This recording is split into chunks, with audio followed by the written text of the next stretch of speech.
Hello students, मेरे YouTube channel पर एक बार फिर से आपका स्वागत है।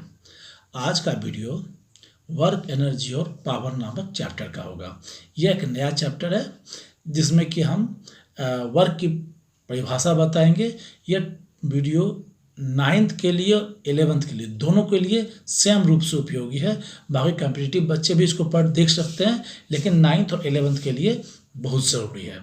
इससे पहले जो हम बनाए थे कल, जो लास्ट वीडियो हम आपको दिए हुए हैं, आप देखिएगा मेरे चैनल पर, तो एल.सी. वर्मा के जो ए कंसेप्ट ऑफ फिजिक्स नामक बुक है 11th के लिए, कंसेप्ट ऑफ फिजिक्स पार्ट 1, उसका जो फर्स्ट चैप्टर है इंट्रोडक्शन ऑफ फिजिक्स, उस चैप्टर का हमने न्यूमेरिकल बनाया था। इंट्रोडक्शन ऑफ फिजिक्स जो कि यूनिट एंड डायमेंशन पर बेस्ड है, उसी का वो न्यूमेरिकल था। हमने पिछले वीडियो में मात्र 3 वीडियो न्यूमेरिकल बनाया था। आगे हम न्यूमेरिकल ज़्यादा बनाएंगे, 7 से 10 के आसपास पर सैटरडे बनाएंगे। याद रखिएगा, न्यूमेरिकल आपको हर सैटरडे को मिलेगा और बाकी मंडे टू फ्राइडे आपको थ्योरी मिलेगा, सैटरडे न्यूमेरिकल मिलेगा। यही हमारा पैटर्न चलेगा आगे भी। और संडे एज यूजुअल आप जानते हैं कि संडे को हम वीडियो लोड नहीं करते, संडे वैकेंट रहेगा, संडे खाली रहेगा। Monday to Friday theory, Saturday numerical बनाएंगे हम लोग एल.सी. वर्मा के बुक से। शुरुआत कर रहे हैं 11th के एल.सी. वर्मा का कंसेप्ट ऑफ फिजिक्स पार्ट 1 का चैप्टर 1 से, जिसका 3 न्यूमेरिकल जो है पिछले वीडियो में हमने दे दिया था। बाकी 10 से 12 अगले वीडियो में देंगे। फिर हर बार हम 10 से 12 वीडियो बना करके आपको सैटरडे को देंगे। सैटरडे का वीडियो थोड़ा लंबा वीडियो होगा, चूँकि वहाँ पर न्यूमेरिकल का वीडियो होगा। बाकी दिन हम थ्योरी की बात करेंगे। जैसा कि आप पहले ही शुरुआत में ही बोल दिए थे, आज हम बात करेंगे वर्क, एनर्जी और पावर का। सामान्यतः वर्क जो होता है, जो सामान्य भाषा में वर्क होता है, वह बड़ा सिंपल होता है। कुछ भी कर रहे हैं, आप पढ़ रहे हैं तो भी वर्क है, आप कहीं जा रहे हैं वह वर्क है। लेकिन फिजिक्स में वर्क की परिभाषा थोड़ी सी बदल जाती है। यहाँ पर होता है कि वर्क की परिभाषा में 2 शब्द का प्रयोग होता है, एक फोर्स और दूसरे फोर्स के कारण डिस्प्लेसमेंट। याद रखिएगा, फोर्स और फोर्स के कारण डिस्प्लेसमेंट दोनों होगा, तभी हम मानेंगे कि वर्क डन हुआ है। अगर दोनों में से कोई एक चीज़ गायब है तो वर्क डन नहीं होगा। यानी कि डिस्प्लेसमेंट अगर 0 हो जाए फोर्स लगने के बावजूद, तो कहेंगे वर्क डन नहीं हुआ है।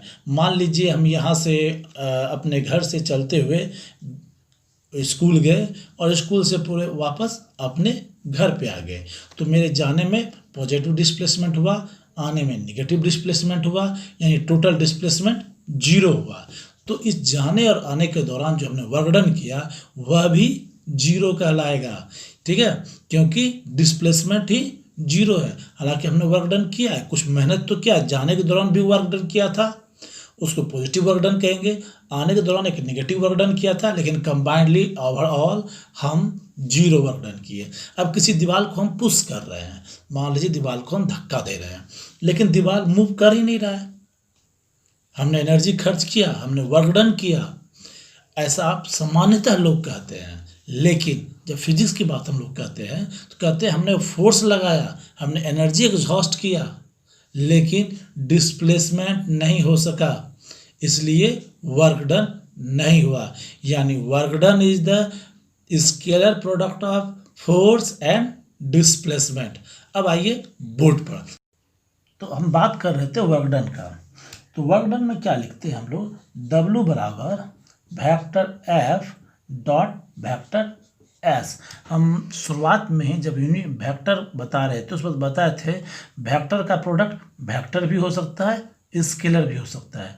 जब क्रॉस प्रोडक्ट होता है तो वेक्टर होता है और डॉट प्रोडक्ट होता है तो स्केलर होता है। यहाँ वर्क डन जो है एक स्केलर क्वांटिटी है, जो 2 क्वांटिटी F और S ये दोनों वेक्टर है, इसके प्रोडक्ट के बराबर होता है। That means W equal to F S cos theta.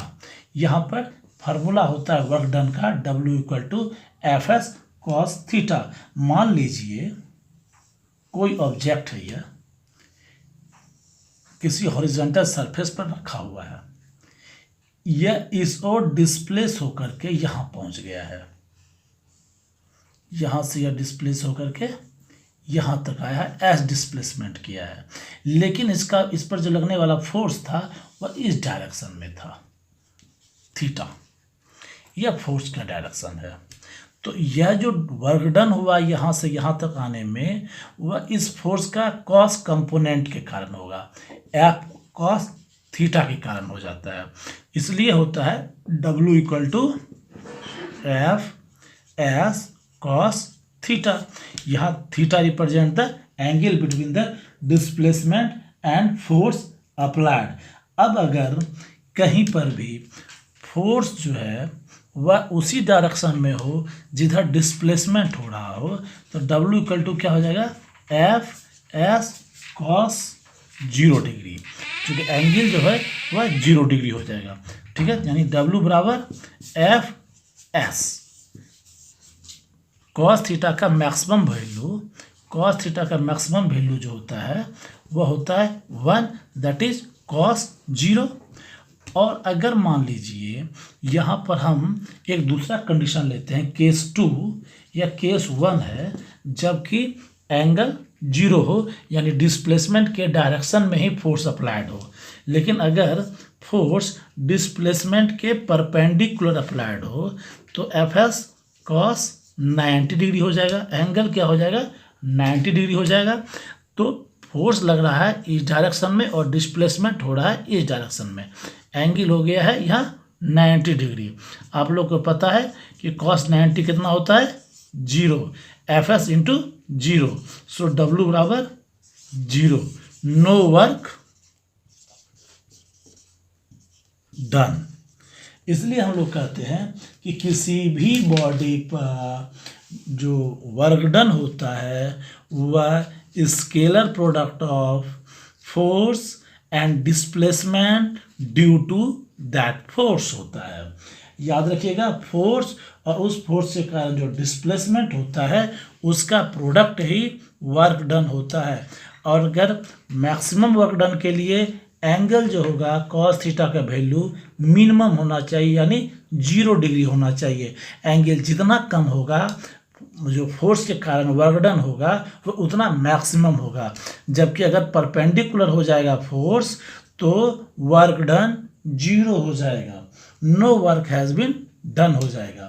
अब आ जाइए डायमेंशन ऑफ वर्क का। W बराबर क्या है, एफ एस कॉस थीटा। आप लोग जानते हैं W फोर्स का dimension M L T inverse square, displacement का डायरेक्शन L, और कॉस थीटा का डायमेंशन नहीं होगा क्योंकि यह एक प्योर रेशियो है। सो W का डायमेंशन क्या हो जाएगा, M L square T inverse square. यह वर्क डन का डायमेंशन हो जाएगा। और वर्क डन का ऐसा यूनिट क्या होता है, जूल। वर्क डन जो होता है उसका ऐसा यूनिट होता है जूल। और कॉमर्शियल यूनिट में हम लोग अर्ग का भी यूज़ करते हैं। 1 जूल बराबर 10⁻7 ERGS, अर्ग्स। यह वैल्यू होता है जूल और अर्ग में। ओके, यहाँ पर हमने क्या बताया आपको, वर्क डन का परिभाषा। अब तीसरा केस ले लीजिए, when theta equal to 180 degree, यानी कि डिस्प्लेसमेंट जो है वर्ड ऑब्जेक्ट का इस डायरेक्शन में हो रहा है जबकि फोर्स इस डायरेक्शन में लग रहा हो, तब क्या हो जाएगा, W बराबर F S cos 180 degree. That means W equal to F S into -1, यानी W बराबर -FS।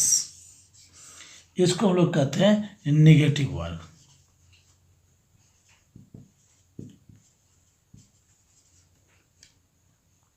निगेटिव वर्क मीन्स अगर वर्क का जो डायरेक्शन है वह डिस्प्लेसमेंट के डायरेक्शन के अपोजिट जा रहा हो तो उसको हम लोग निगेटिव डायरेक्शन ऑफ वर्क कहते हैं।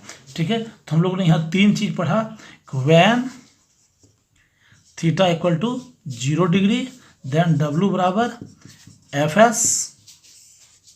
When theta equal to 90 degree, W बराबर -0। And when theta equal to 180 degree, W बराबर क्या होता है माइनस एफ एस। यह 3 कंडीशन लगता है फोर्स के लिए। तो इस वीडियो में आपने देखा वर्क का फार्मूला क्या होता है और वर्क का डिफिनीशन क्या होता है। असल में यह वीडियो सिर्फ डिफिनीशन को एक्सप्लेन करने के लिए था। ये डिफिनीशन है, work is said to be done by force acting on a body provide the body is displaced actually in the direction exert in the direction of force, या simple कहिए the work is said to be done when an object is displaced due to the force and also in the direction of force। और negative और work क्या कहलाएगा, जब work जो है displacement के जो फोर्स है वह डिस्प्लेसमेंट के डायरेक्शन के अपोजिट लग जाएगा। जैसे हम किसी चीज़ को ऊपर की ओर फेंकते हैं, ठीक है, हमने बॉडी को ऊपर की ओर फेंका लेकिन ग्रेविटेशन क्या कर रहा था, उसको नीचे की ओर खींच रहा था, जिसके कारण कि ऊपर की ओर जाते हुए इसका वेलोसिटी घटता जाएगा। लेकिन यहाँ पर क्या हो रहा है, डिस्प्लेसमेंट हो रहा है ऊपर की ओर और ग्रेविटेशन किधर फोर्स लगा रहा है नीचे की ओर।